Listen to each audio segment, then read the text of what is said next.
এটায় আমরা দেখাবো যে লাইটে যখন রিফ্র্যাক্টিভ ইন্ডেক্স খুব গ্র্যাজুয়ালি চেঞ্জ করতে থাকে, যেটা মিরাজ তৈরি হয় সবাই আমরা জানি, এবং সেখানেও বই লেখা আছে টোটাল ইন্টারনাল রিফ্লেকশন। কিন্তু আমরা যদি ধরি যে এটা হচ্ছে আমাদের একটা সারফেস, যেখানে এরম জায়গা হচ্ছে মিউ0, একটু সরে গেলে মানে যত উপর দিকে উঠছি একটু করে কমছে, তাহলে আমরা একটা ক্যালকুলাস একটু করে স্নেলস ল দিয়ে দেখাবো যে ওটার ইকুয়েশন অফ প্যারাবোলা হয়। তার কারণ হচ্ছে রে অফ লাইট যদি প্যারালাল যায়, সেটা কি করে রিফ্র্যাক্ট বা রিফ্লেক্ট করে? করতে পারে না। একটা রে প্যারালাল টু দ্য ডেভিয়েশন, সেটা কি করে ঘুরবে? ঠিক আছে, এখন এখানে আমরা নুনের জল নিয়েছি হাফ না, আনডিস্টার্ব থাকা দরকার। এটা অ্যাকচুয়ালি ক্লিয়ার সলিউশন দেবে, টাটা সল্ট ছাড়া অন্য কোনো সল্টে হয় না। মানে এটা কোনো কারণে জলের জন্য হতে পারে, ক্লিয়ার সলিউশন হয়নি, কিন্তু আমরা দেখতে পাওয়ার মতো হবে। এখন তার জন্য যেটা দরকার, ওই গ্লাসটা জলটা ফেলে ওখানে, তাহলে ওই রোড মধ্যে ফেলে জল জুড়লে অনেক স্টেবল কন্ডিশনে আছে। এবার আমরা এর মধ্যে জল দিচ্ছি। এই জলটা দিতে হবে খুব কেয়ারফুল, যাতে করে সারফেস দুটো আলাদা থাকে, মানে এটা ট্রান্সপারেন্ট হয়নি এবং খুব ওপর থেকে দিলে জোরে জোরে গিয়ে পড়বে। সেই জন্য খুব ধীরে ধীরে আমি এই জলটা দিচ্ছি। এর কাছ থেকে এখন দেখলে বোঝা যাবে এটা যে উপরে যে আলাদা লেয়ারটা মনটা একদম মানে অস্থির হয়ে যাচ্ছে যে আমাকে করতে দিচ্ছে না।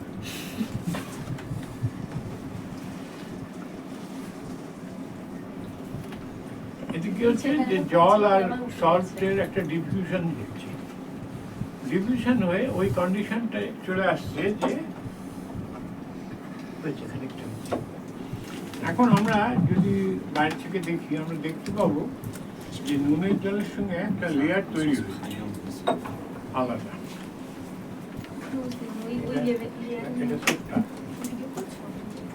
ওটা তো ঢুকে গেছে, এখন নিয়ে যাস।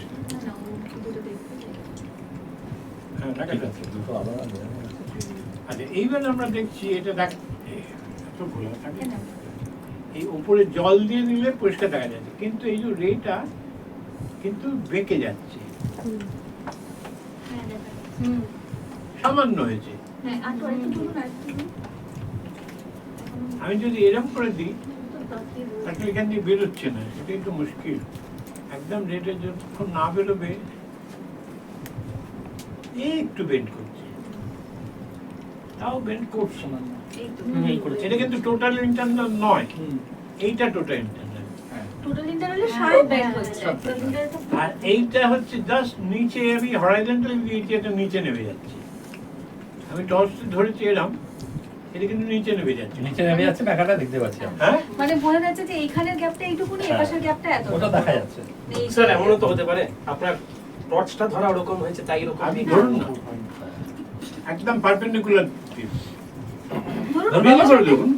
এটার সাথে ঠিক আছে, ঠিক না, আমি না করতে হবে, না করলেই ওই যে বললাম seeing is believing, doing is understanding. If you don't do it you can not understand যে সত্যি হচ্ছে কিনা। আমি এখানে হাত দিয়ে রেখেছি, কোন দিক থেকে না, এদিকে আমি হাত দিয়ে একদম প্যারালাল টু দ্য সারফেস। নামছে দিকে নেমে যাচ্ছে কি, নামছে তো, তাহলে পারপেন্ডিকুলার করলেও হবে না। হ্যাঁ নামছে। আরেকটা জিনিস দেখাচ্ছি যে আমি যদি এইখান থেকে রেটা দিই, তাহলে পরিষ্কার জলের মধ্যে দেখা যাবে যে ওই রেটা জলের মধ্যে ওই দিকে চলে গেছে, দেখা যাচ্ছে তো। ওই দিকটা একটু কাছে দিন, মানে আমি এখান থেকে দেখছি আমার দিকে এসছে, আর এটা ওই দিকে চলে গেছে জলের মধ্যে। রেটা কেন গেছে?